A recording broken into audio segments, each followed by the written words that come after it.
Dito nga sa mga lugar na ito, sumunod naman kami nagpunta.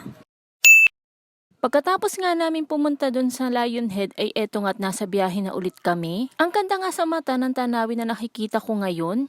Ito nga yung nakikita ko nga minsan sa TV, ito nga yung mga makukulay na mga bahay dito nga sa Baguio. At kahit nga itong si Sia ay tinitingnan nga yung nakikita ko, nalilibang nga din siya sa nakikita niya. Third destination nga namin, ito nga strawberry farm at nakarating na nga kami dito. Hindi nga natin palalagpasin na hindi nga makatikim itong strawberry ice cream dito nga sa Baguio. Kung kanina nga ay nakatikim na nga ng strawberry na taho nga si Sia, ito namang ice cream naman ang titikman niya. Kita naman talaga na nag-e-enjoy nga sa pagkain ito nga si Sia. Bumaba na nga din kami dito nga sa pinaka-farm ng strawberry. Medyo mainit-init na nga sa balat yung sikat ng araw pero carry lang at ito talaga ang pinuntahan namin. Madami-dami na rin mga tao dito kaming nakita. Napakalawak talaga pala nitong strawberry farm na ito. Ito namang karga ko ay busy nga sa pagkain ng ice cream niya. Ito nga yung mga dinadaanan namin at hindi lang pala strawberry lang ang nakatanim dito. At ang dami nga talaga nagtitinda dito mismo ng strawberry dito nga sa loob ng farm. Bukod nga sa strawberry ay may lettuce din nga ako nakitang tinitinda dito. Fast forward na nga tayo mga mare at nakatapos na nga kami dun sa mismong farm at nakapitas na rin yung mga kasama ko ng strawberry. Bago nga kami umalis dito sa strawberry farm ay bumili nga muna kami ng mga t-shirt dito at ibang mga souvenir item. Kapag talaga nagpunta ka nga dito sa Baguio ay kailangan ready nga ang bulsa mo at madami ka nga makikita at mabibili. Namimili na nga sila ng design ng t-shirt at ang kulay nga ay mga pastel nga ang bibilin namin. Makita naman ni Sia ito nga octopus kaya naman nagpabili na din siya sa akin. At kahit nga katirikan talaga ng init ng araw ay hindi talaga kami magpapaawat na magkaroon nga ng picture dito nga sa lugar na to.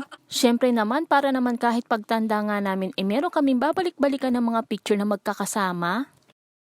Pagkatapos nga namin sa may strawberry farm ay nagpasya na nga kami mag-check-in muna dun sa tutuluyan naming bahay. Kasi namin na magpahinga nga muna saglit at magsipaliguan na rin. Tapos nga itutuloy na namin ang pamamasyal nga dito sa Baguio. Dito nga kami sa may fourth floor magi-stay at eto nga't kausap na nga ni Sandra ito nga may-ari nitong titirhan namin. At dito nga sa may pinakalabas ay meron nga daw swimming pool. Fast forward na nga tayo mga marit, nakaligo na nga itong mga bata at naglalaro nga muna dito sa lobby habang inaantay namin yung iba. First time nga lang makasama ni Sia itong mga atit kuya niya. Si Kuya Baste at si Ate Yumi nga ay anak nga nung isang kabarkada ko na si Ena. Mabuti na lang talaga at hindi nga naging mahiyain nga si Sia sa mga atit kuya niya dito. Siguro sabik nga lang din sa kalaro ito nga si Sia dahil nga ang mga ate niya ay mga dalaga na. Nakita naman ako ni Sia na hawak nga ito nga cellphone ko. Akala nga niya ipipicturean ko siya kaya naman may pag-post nga ang bata.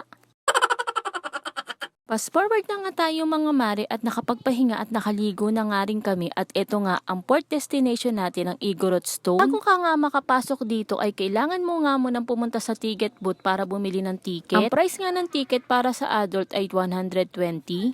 Sa kids naman na may age na 4 to 12 at senior ay 80 pesos. At para naman sa edad na 3 years old below ay libre na po sila. At dahil nga 3 years old si Sia, libre na siya. May nakita nga kami na malaking aso dito kaso nga ayaw nga ni Sia magpa-picture at natatakot siya. Isa nga ito sa makikita nyo sa loob ng Igorot Stone. Ito naman si Kuya Santi na anak ni Sandra at anak nga ni Ibek na si Yana. Ang kasama nga ni Sia kapag ka nga nagpipicture kaming anim. O siya mga mare, hanggang dito na lang muna. Samahan nyo ulit ako sa susunod pa naming mga pupuntahan dito sa Baguio. Salamat!